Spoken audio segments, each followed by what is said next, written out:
Good evening and welcome to PAPAtv Live.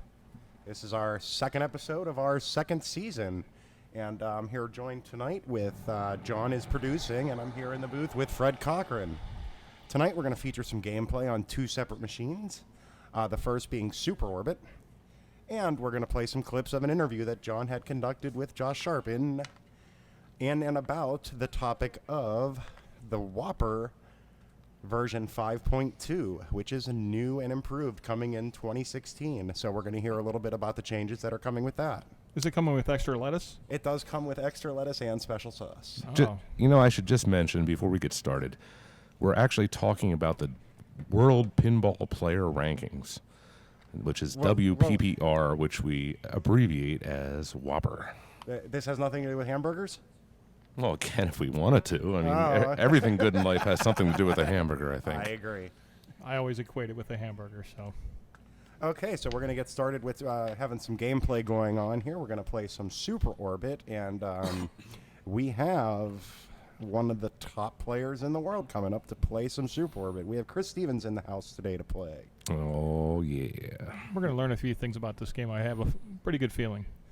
Why don't you tell us a little bit about Super Orbit, Fred? The game is made by Stern. No. I'm not correct.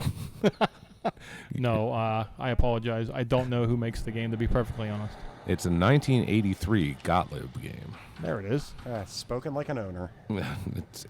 I wonder why.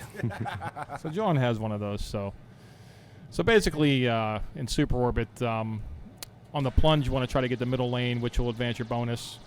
And it'll also go into the pop bumpers, which are worth 10,000 apiece when they're lit, and not so much when they're not lit. Okay. John? Well, yeah, the pop bumpers are worth 10,000 points when they're lit, and they're worth 1,000 points when they're not lit. And the pop bumpers are all toggled by the 10-point switches, which are spread all around the playfield. Now, you'll notice what Chris just did there. He hit the middle inlane, the middle rollover at the top of the game. That middle rollover will always toggle the center pop bumper either on or off. Okay. Yeah, I'm sorry, John. I lost my feed there for a second, so I didn't want to talk about something I couldn't see. Oh, no problem. Well, you lost the feed because I was doing a camera changeover to get to Chris. Gotcha. So the one thing Chris just shot for is the vary target, and what the vary target will, the farther back you push it, the more bonus you'll get in the middle of the playfield. You down there, you'll see that it's a purple light currently with 40,000 points.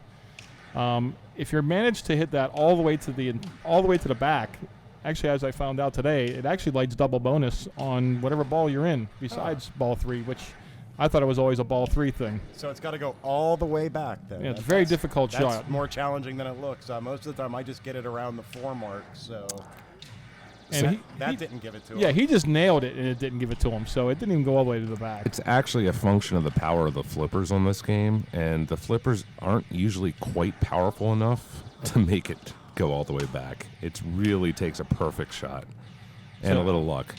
Yes, and almost got a bounce back there on the Lazarus. So, but yeah, I generally don't shoot for the very target during balls 1 and 2, just for the fact that if you miss, it's a lot of the time it's death.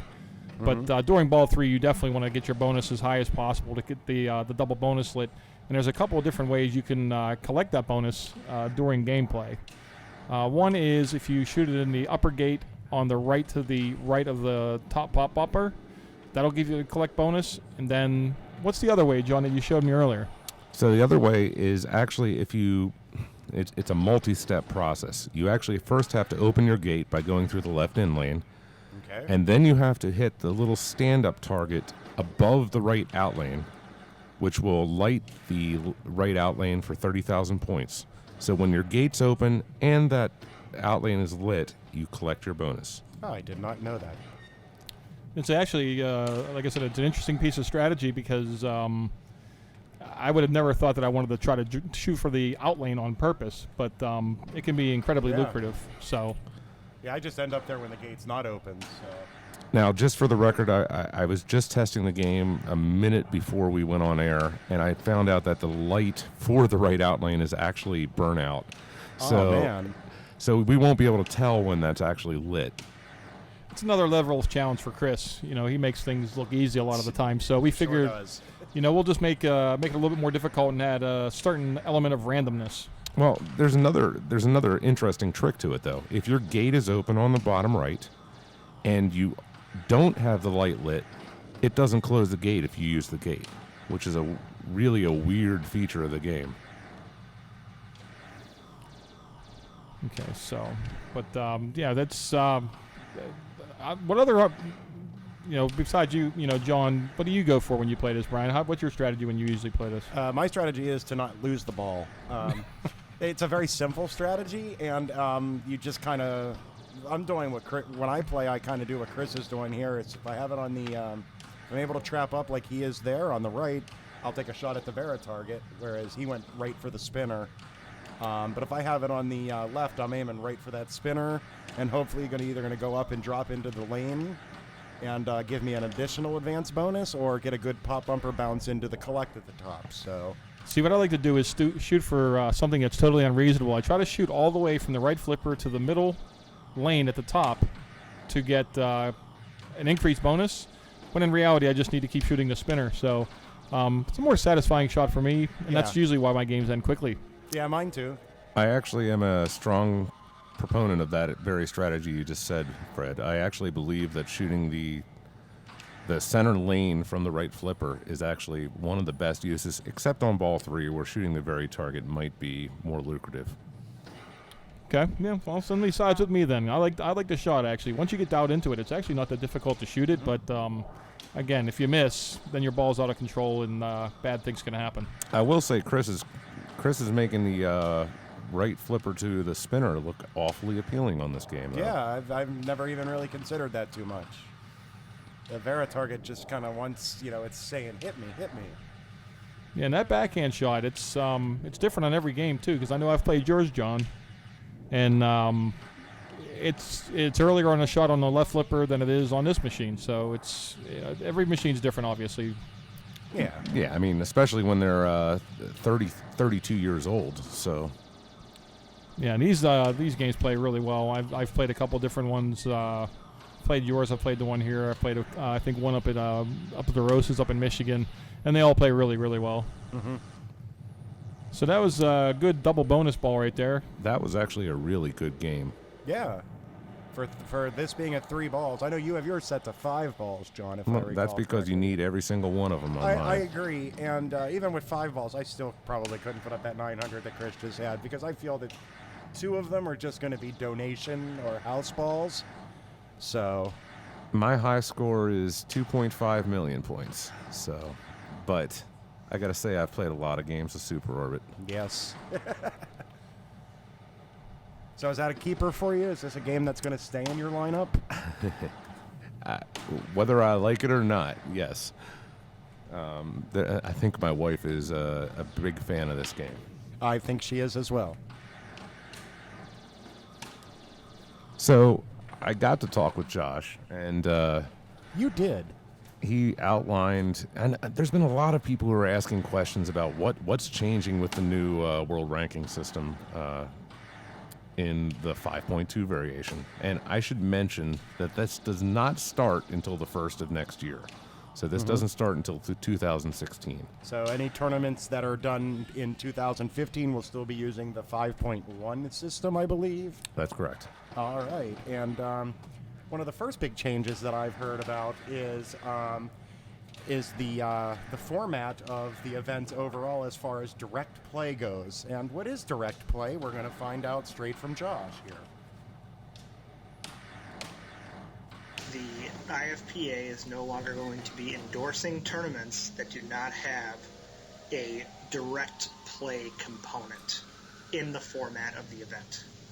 Direct play meaning some sort of head-to-head play between 2 and 4 competitors, either in some sort of match play format or knockout format or bracket format, or insert your format here where you are playing people in a set of games to advance or be eliminated. So let me get this straight. So that direct play in this case means that you have to start a game of pinball with more than one player in it. Is that correct? That is correct. Okay. But more importantly than that, John, is like if we're playing like a round of pin golf, that's 9 holes. The fact that like maybe we're playing together, that doesn't matter because the format is still you're being compared to everyone in the field. So the fact that you're playing together doesn't actually make it direct. If we were playing a golf format where we play 9 holes and the winner of our match moves on, that's a direct play component. So another way to think of this then might be that there must be a match play component to the tournament. Yes. Okay. That seems. Sometimes when you say match play, a lot of people say, "Does that mean that it has to be Pinburg and groups of 4?" The terminology is all a little tough to understand for people, but there needs to be some sort of, well, as a competitor, when you get into those moments where like you get that excitement and the adrenaline pumping because you're playing against someone, like that has to exist now in your tournament. Okay, and what is the reasoning for this? The reasoning is the ability for it's really an advantage. The formats that were indirect play only had a huge advantage in not only getting a ton of players to be able to participate, because for a lot of like best game formats that are indirect or pin golf formats that are indirect and you just play around, people can show up whenever they want at their leisure. And even, Papa style for the Papa qualifying, there's 3 days that people can show up whenever they want. But and for those tournaments that don't have like the direct component, there's no reason for all the players to have to be there at the same time to compete. So there was just an exploitability to not needing to make sure that players needed to show back up at a later point in time. The direct play has to be 10% of the participants that advance to this direct play function. So if someone, and a lot of the stuff, we can use Super League as the example. So if 400 players show up to your event, you must have 40 finalists in this direct play function. So you can't check the box by saying, "Oh yeah, no, we'll advance the top 4 and they'll play one 4-player game and that'll be it." Well, actually, since you mentioned that, why exclude?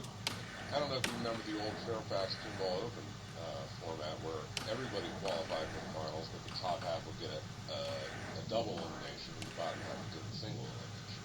Why exclude that type of tournament? Well, it's not excluded. Because it's a qualifying function, right? So you still have, that tournament's going to be fine because it's all like head-to-head match play after that, right? Right. So it's fine.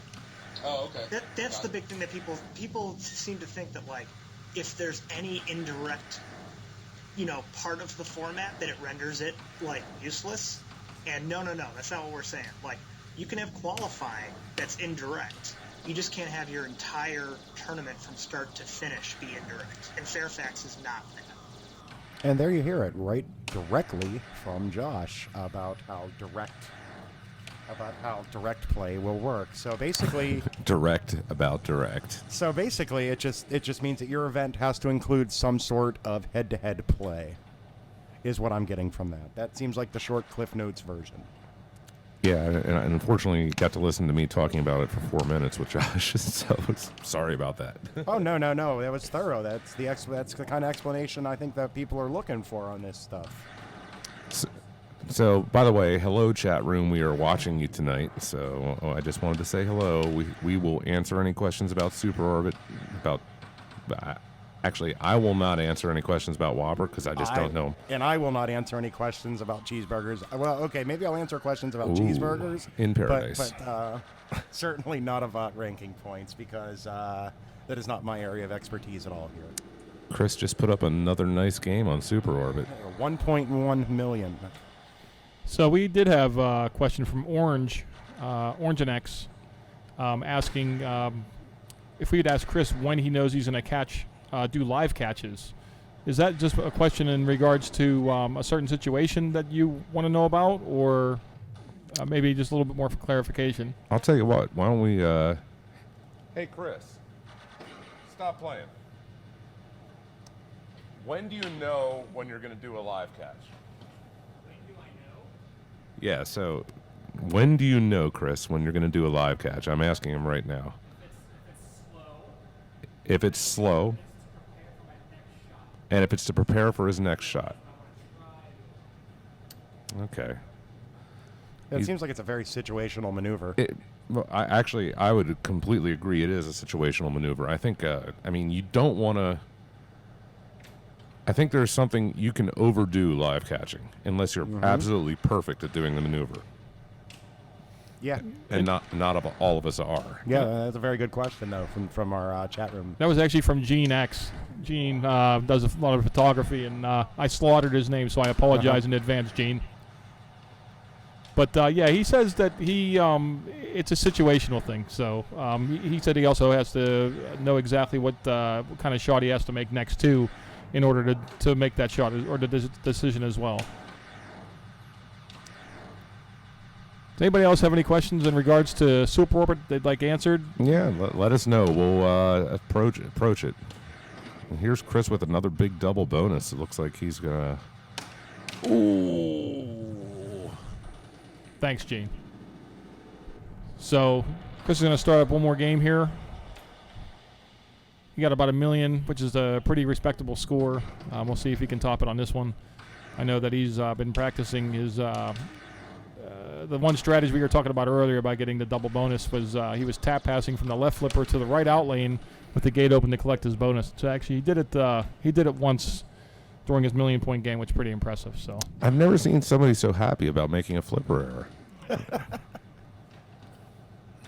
I think he heard you there, John. I think he might have heard me. And then also we have the Pinball Narcissist from Ohio wanting to know, John, what's your opinion of these Gottlieb flippers? Like the 80s before Bone Busters. I really like these Gottlieb flippers. Now, I don't...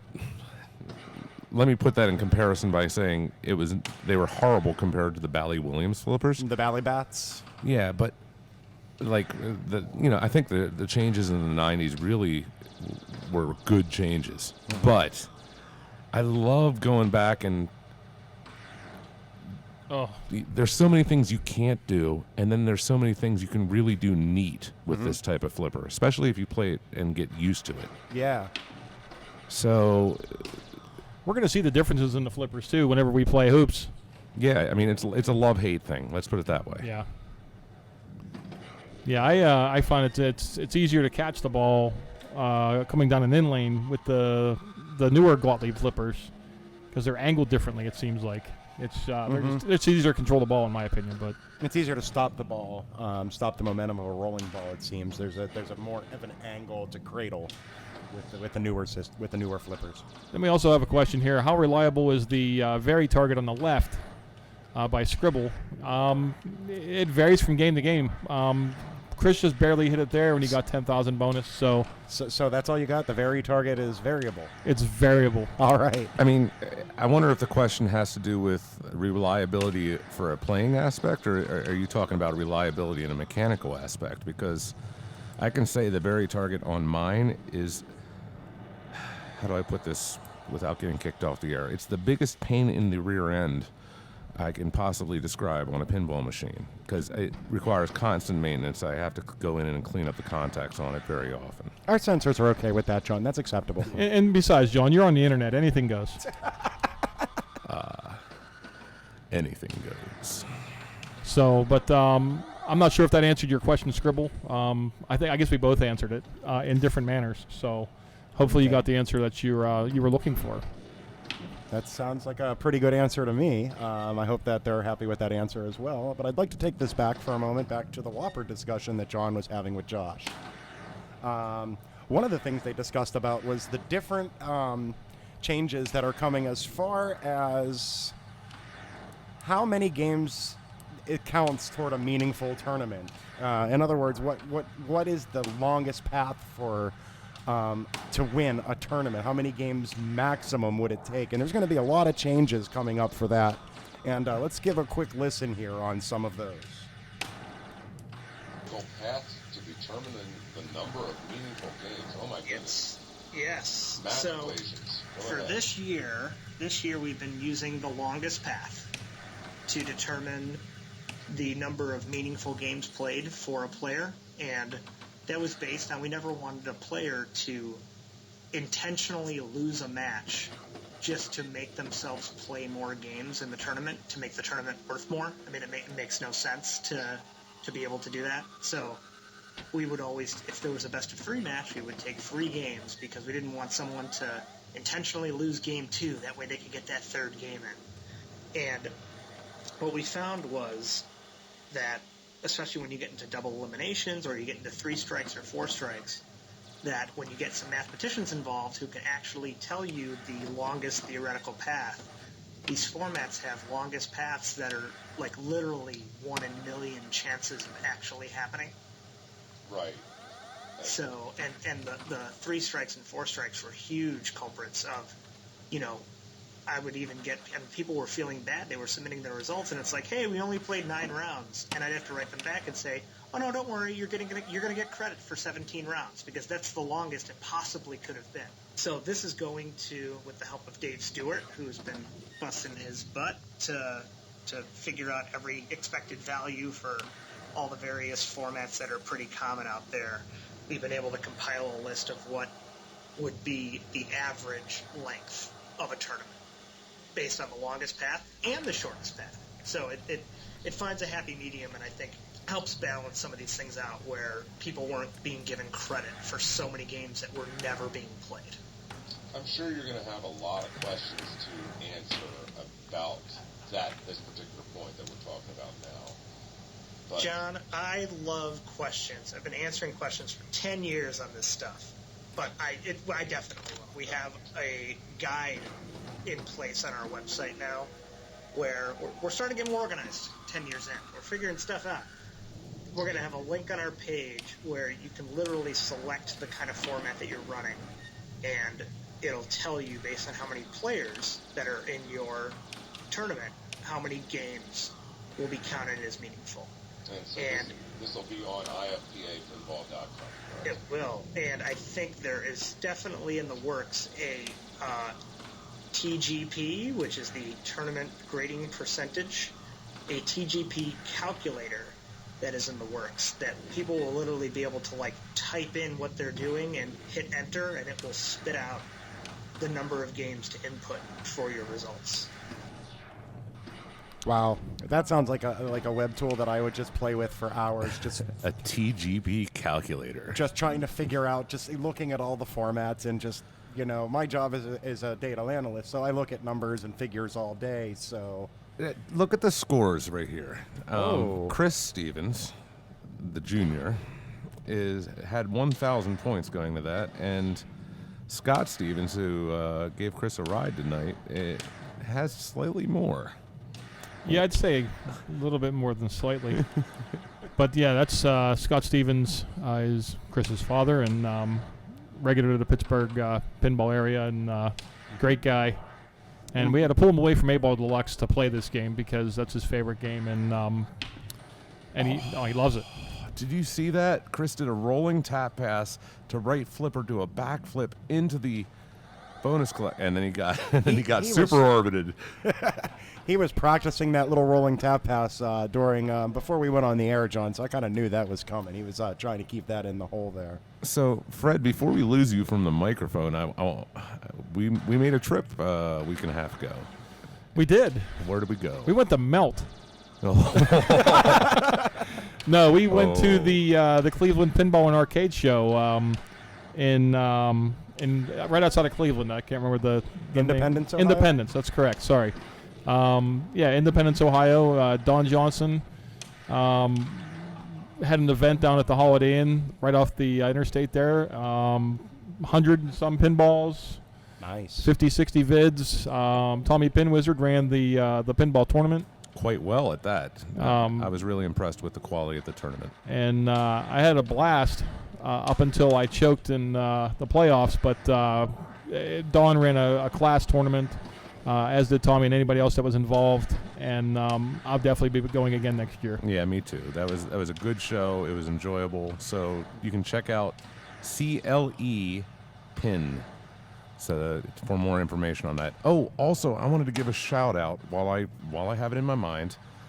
Pete Hendricks was at Flippers Pinball in North Carolina, and they wanted to make an announcement that their league is about to start up. So if you go ahead and Google Flippers Arcade in North Carolina, it'll come up, and you can find out information about their new league that's just about to start up.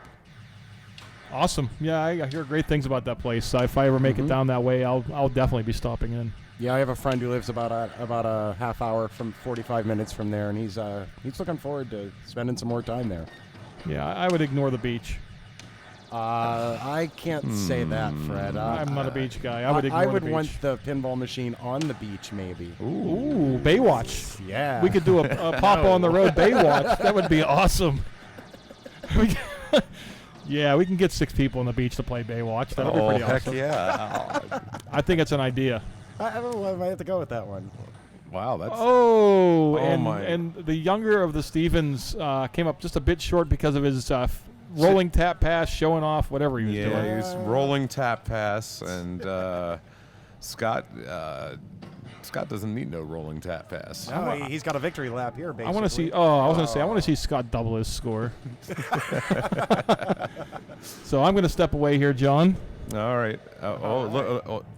It looks like there's been been a rematch issued. Okay, we'll give him one more game. One more game. Chris has a chance to redeem himself. This is for the Stevens crest. Oh, And- Scott got the Gottlieb flippers. Our rationale for this is it's Super Orbit. It's not going to take long. No, it's not. That's the truth. Although in the Pinburg finals, Raymond put up over $1 million on it, and it was a pretty impressive game, I gotta say. I think I might have to use PTO time to catch up on all that footage, John, from Pinburg and the PPO before that. I wasn't at either broadcast, so I have to some watching to do there apparently. So we got a question from the chat room. They're asking us. Well, basically, the IFPA is now keeping track of women's rankings and is even going to be hosting a women's tournament in 2016 for the top 16 players in the world. What are your thoughts? This is news to me. This must have just been announced on their page. This is actually news to me as well, but I got to say, awesome. Yeah. Bring it on. More. We want more people. More for more people. That's the correct answer. Okay, so anything else to add on to that, John? Or I really want to look into it more. Is this going to be a top 16 tournament for the top 16 women in the world? Yeah, I didn't know. A question came up. I didn't even see it on Facebook earlier, so it must have just been posted. So we'll find out about it. And I know there was a big tournament in Vegas this past year where the top one was the top prize a pinball machine. Every year Trailer Tom runs a women's tournament out in Las Vegas, and the prize is a new in-box Stern pinball machine. that's awesome. Yeah. Nothing wrong with that. I mean, we're going to Chicago to the Expo next month for a chance of playing for a new in-box pinball machine. But that's a really rough tournament to win. That's what I hear. I bet you the one in Vegas is a really rough tournament to win as well. Though. Is it true that they're giving away a Super Orbit new in box? No, that is not true. Who tells you these things? Oh, I'm just asking. I have to be me. So a big shout out to Trailer Tom in doing that. So thank you. Then on the bottom here, actually somebody says Wolf Naws says Florida needs pinball. We're going to be making our way down to Florida in November, aren't we, John? I hope so. I certainly hope so. I believe we're going to be making our way down there. It's not 100% sure yet, but we certainly would like to go down there to enjoy some nice weather. I missed last year. I really missed last year. Yes, you did, John, but... I was busy bleeding out somewhere. The stories that came out of that were pretty epic, though, so...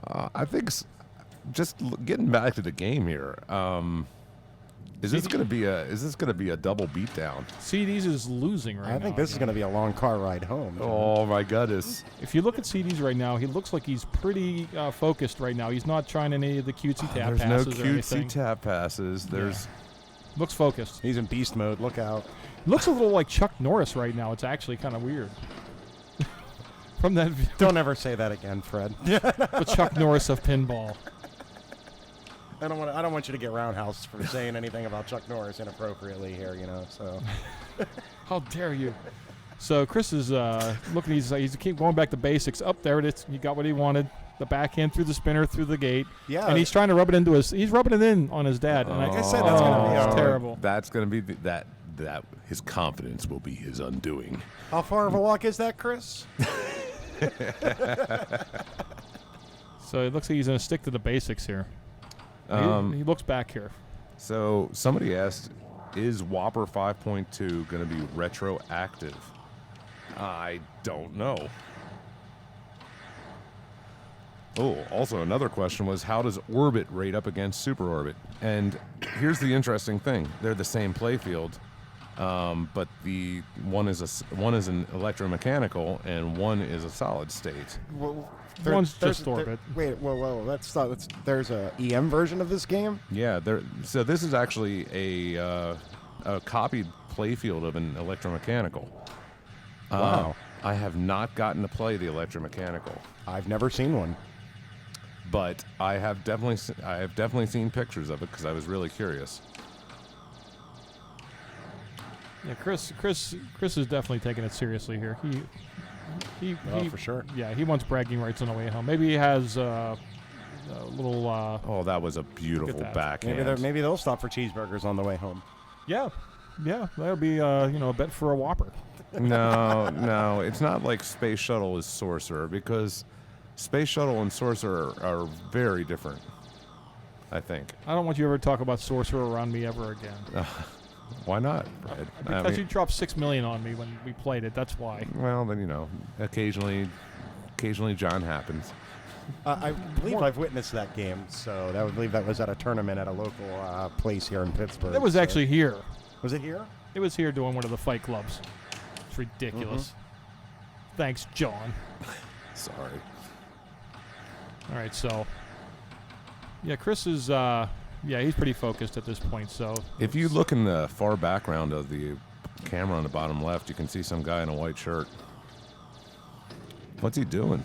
He looks like he's changing a trash bag. Oh. look at that's his third bonus collect. That's pretty insane. All right. Now he's just showing He's on off. ball 2, I believe. Yeah, now he's showing off. Scott, you should go throttle him. Go tilt this ball, Scott. Scott, go tilt him off. No, we're serious here, Scott. We're serious. CD's laughing because he doesn't think we'll do it. I'll run down there and tilt it right now. I know you would too. Oh. That He was was getting nervous. that was a heck of Good a ball, ball. Chris. That was a Very good ball. That was a 1,000,000-point ball right there. That was really impressive. All right, let's see if Scott can come back here, put the pressure on his son here. So if you get to see a super orbit in the wild, play it. You probably won't, but I mean, just in case. You'll play it more than once. Yeah, because the first time you're not going to even get to flip. Yeah, Super Orbit will tell you how long you're going to play. One thing I noticed about this game, there doesn't seem to be an extra ball on it, is there? No, there's no extra ball. Interesting. Respectable score, though. Very respectable. Yeah, 734 is a great score. Still think it's going to be a long car ride home for Chris. Oh, this though. is going to be a very long. It's going to actually. I don't know if there's going to be a car ride involved. So,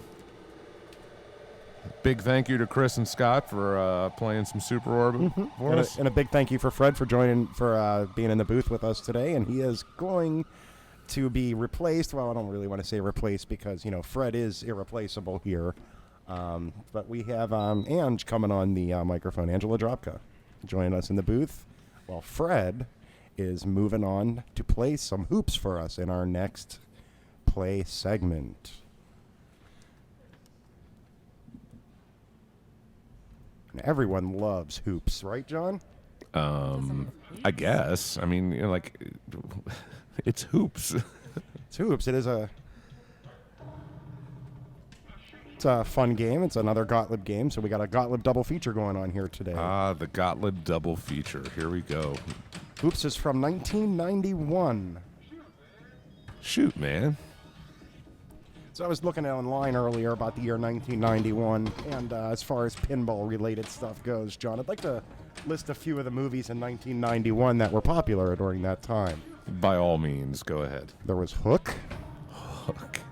Terminator 2, Well, now that was a great movie. The Addams Family, That was also a great movie. and all of those were turned into pinball machines, John. So Yeah. happened to notice that looking at what was popular in 91, there was quite a few movies that spun off pinball machines. And two of those three pinball machines are really good. Yes, they are. Hook is an incredible game. Bangarang. Oh, so, Ange, are you a fan of hoops? I am a fan of hoops. Why? Doug Polka told me I had to say that. There's royalties there. Hoops is a game I always have fun at playing, and the bottom line is if you're not having fun in pinball, then go home. Okay, so let's. And I can elaborate on that.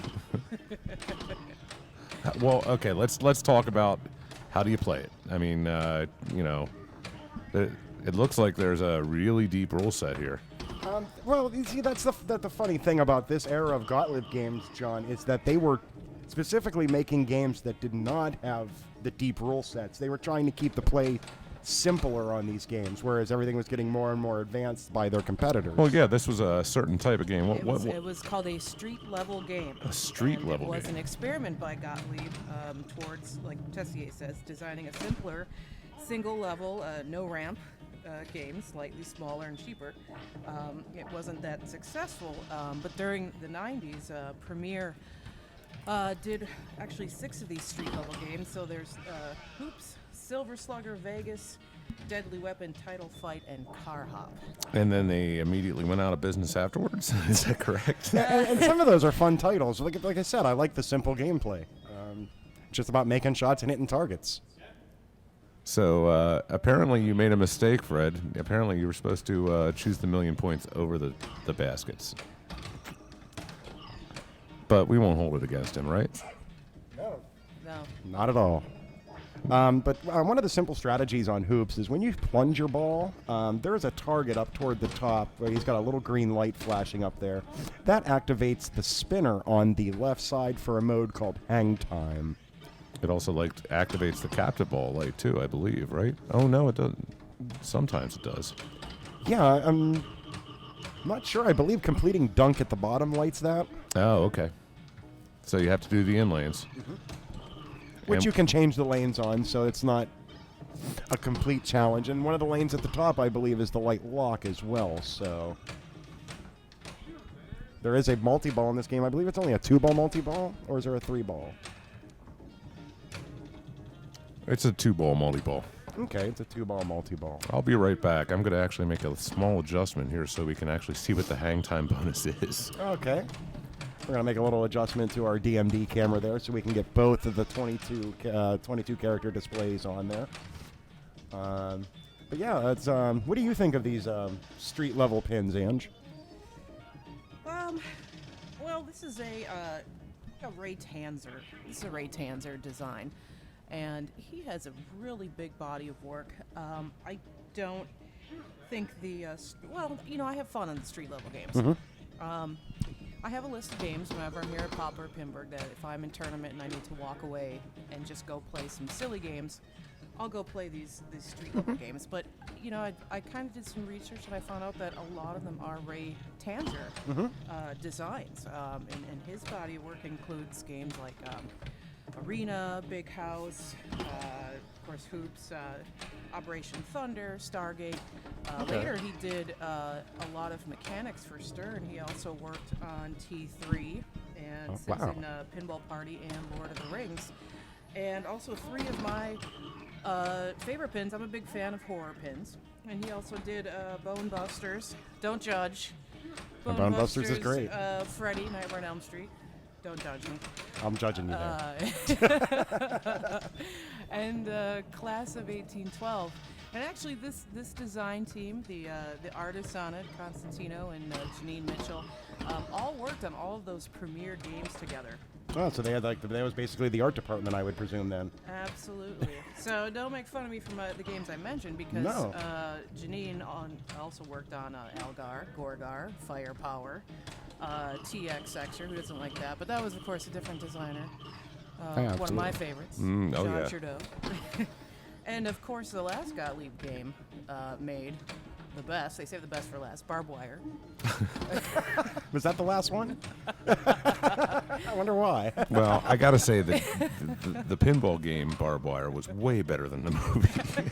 So, Yep. That's debatable. No argument there. That's No argument there at all. But, well, you know who also worked on this art package? David Moore, and I want to mention him because he does one of my favorite artwork of all time, and that's on Devil's Dare. oh I yeah, love the artwork on that. the Devil's Dare. So the Devil's Dare artwork on the back glass, it's a big picture.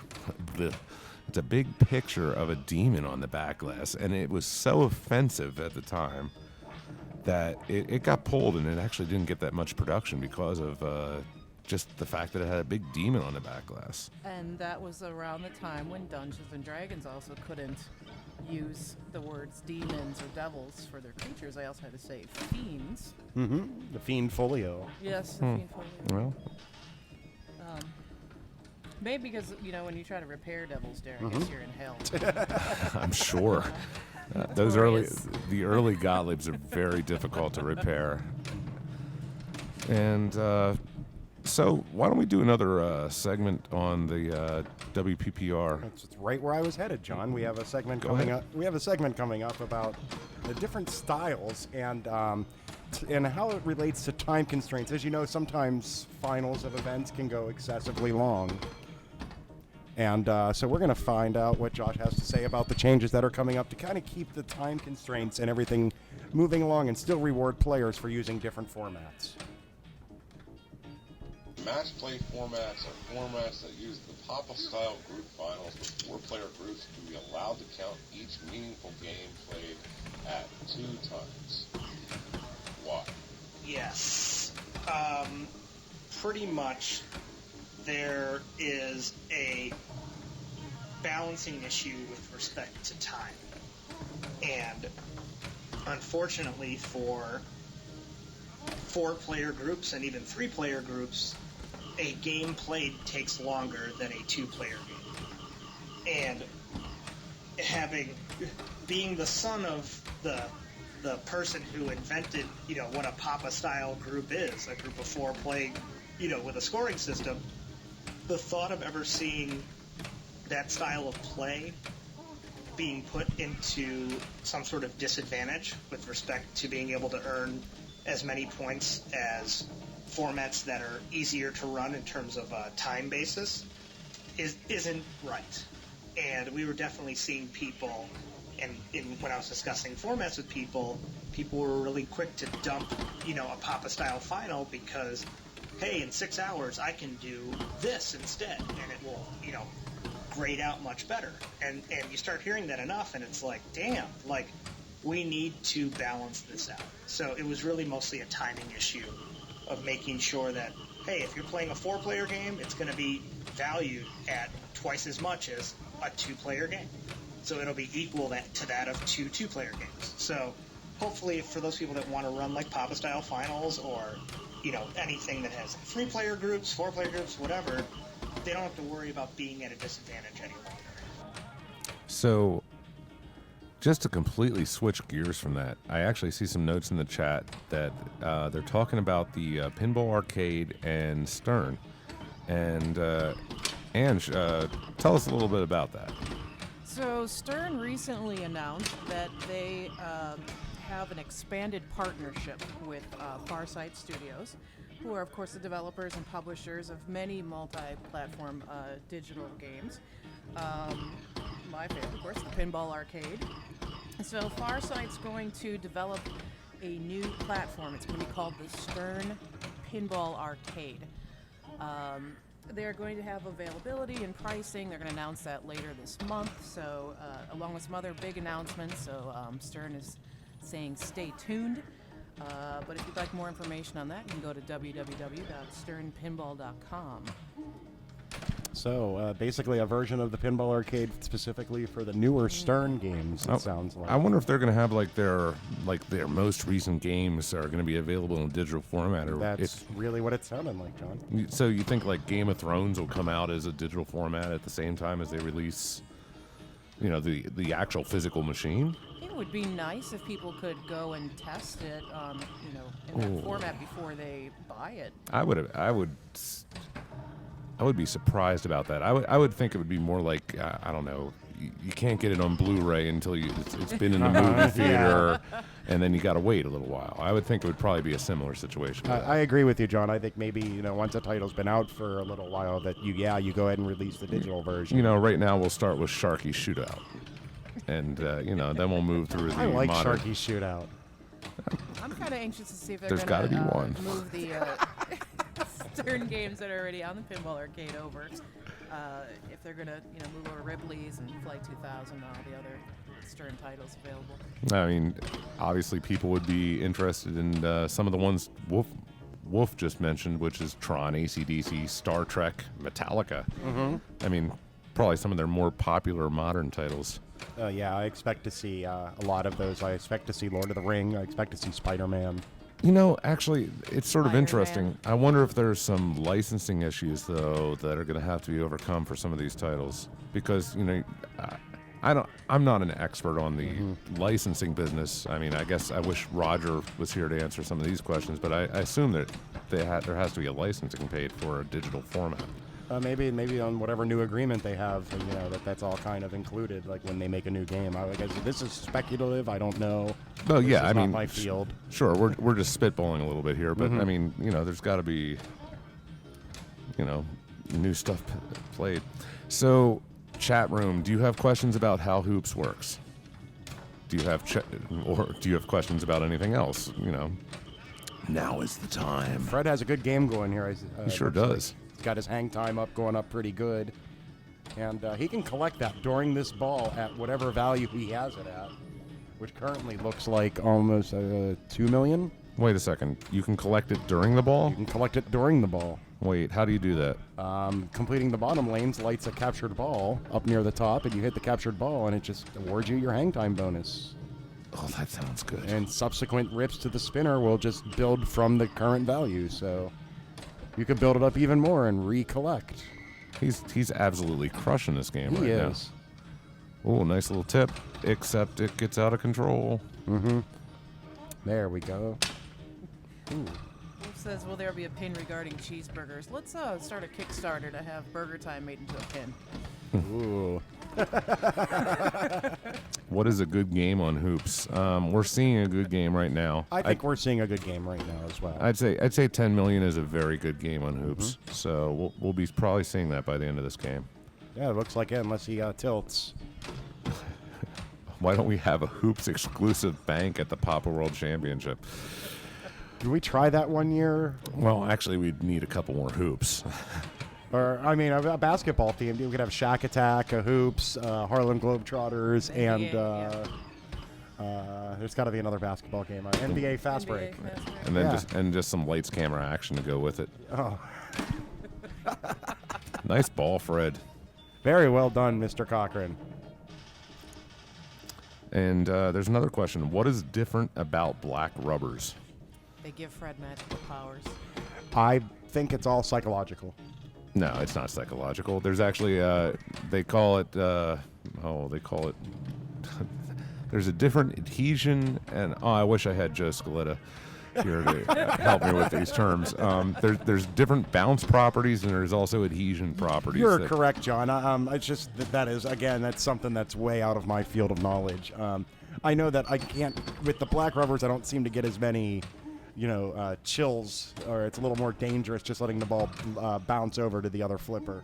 Well, that's also a function on this particular game of the flippers and the linkage. Like, did you notice that how it bounced off that flipper? That was about to go down the center, and you had to make a save on it. Durometer. That's the term. Durometer. Durometer. That's the amount of bounciness.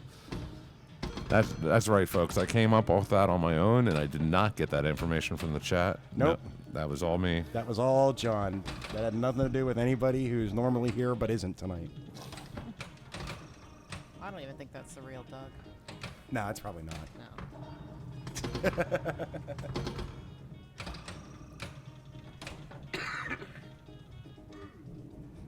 But now look, Fred's over on his third ball here. He's got 11 million points. This is a super strong game.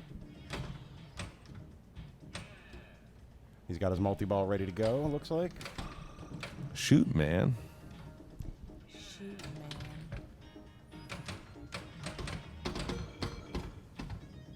man. All right, got it in there. Yeah, look at that bank shot into the lock, John. That was off of the yellow post there and right into the hole.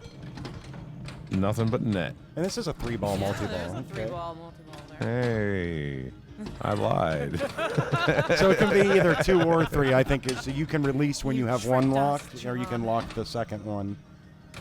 What I don't know is if there's a better value if there's a 2-ball over 3-ball. So.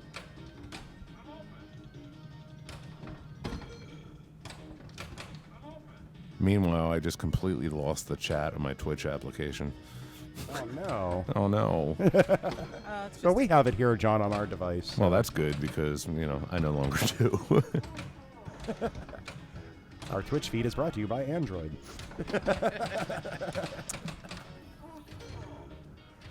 So interviewing Josh was a lot of fun. He actually requested us to do a game, which we're not going to spoil by sharing right now. But That'll be next show. no, hopefully. maybe No? not. But it was too much information with all the WPPR, changes to fit it all into one show. Yeah, we'll save that ace in the hole for another time, John.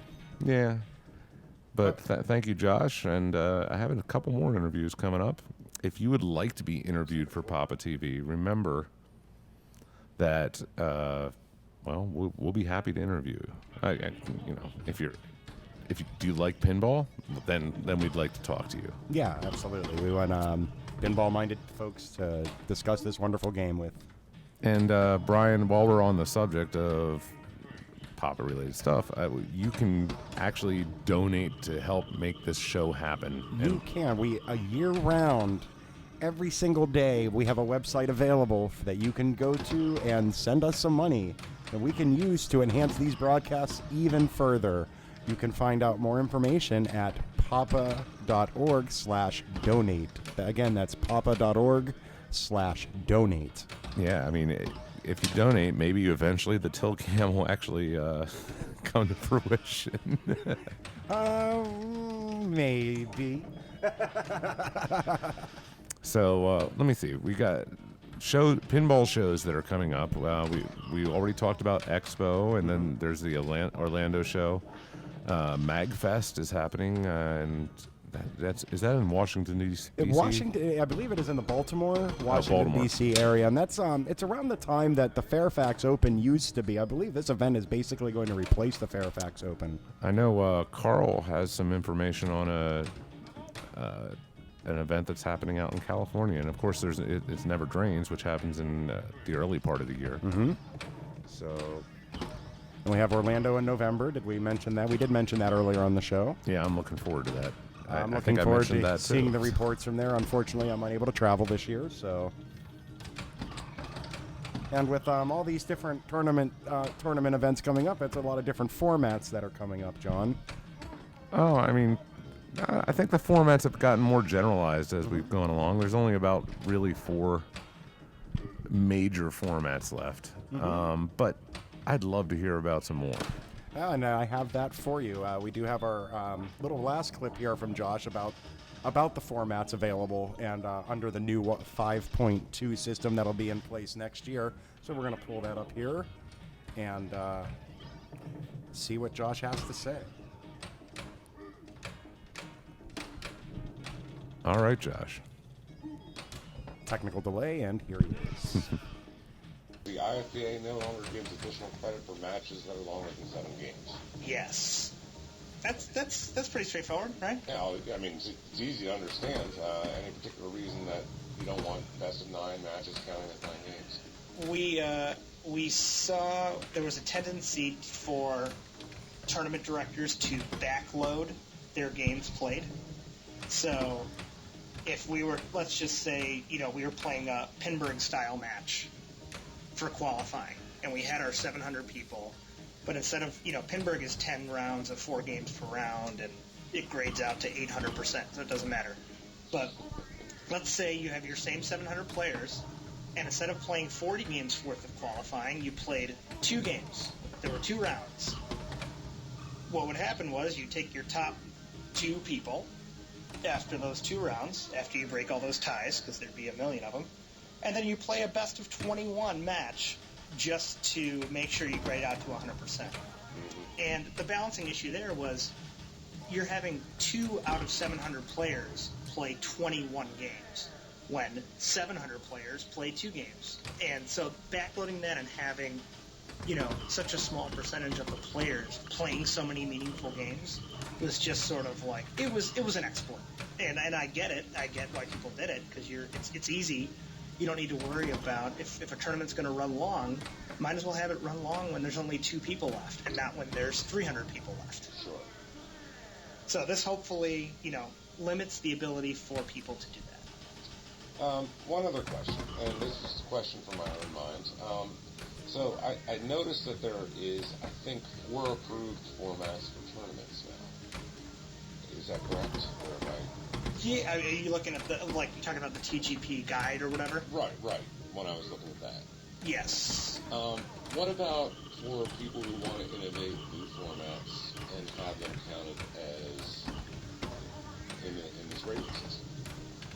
We will work with you to make it work. I think we even include a sentence on that on the page of we put up the approved formats, and those are ones that are well known, they're used a lot, and it's sort of almost like it ends up being an FAQ page more than anything else for people that are running common standard formats. But I would love, to still see the innovation of people finding new ways for us to be able to battle each other creatively. And should something take off, then we'll add it to there if we see enough people that are using a new format that makes it more common. Well, Josh, I see on your website that you have if people have questions, they don't need to hesitate. They can contact you at ifpapinball@gmail.com. So thank you for joining us and explaining some of the changes for the Whopper 5.2. My pleasure. So remember, don't hesitate to contact Josh. Josh, he wants to answer questions. I'm going to go home and just send him a bunch of emails right Me now. too. Ask him questions. And should I just be asking him Whopper-related questions, or should I just open the field a little bit more there? I don't know. Maybe some Dear Josh type of questions. Just life in general. Josh, how effective are you at catching small rodents that are escaped in your pantry? That's a story for another time, I That's believe. definitely a story for another time. And Fred puts up another great game. Fred's crushed hoops, and Fred's like, I can't do any better than what I've done. So, oh man. So if you see a hoops out there, make sure you give it some love. Give it some love. That's right. There's nothing that beats it. Nothing. Well, any final words, Ange? Chat room, thank you guys so much. We love you. We're going to be wrapping up soon here. Any final questions from the chat room? Let's see what we have here real fast.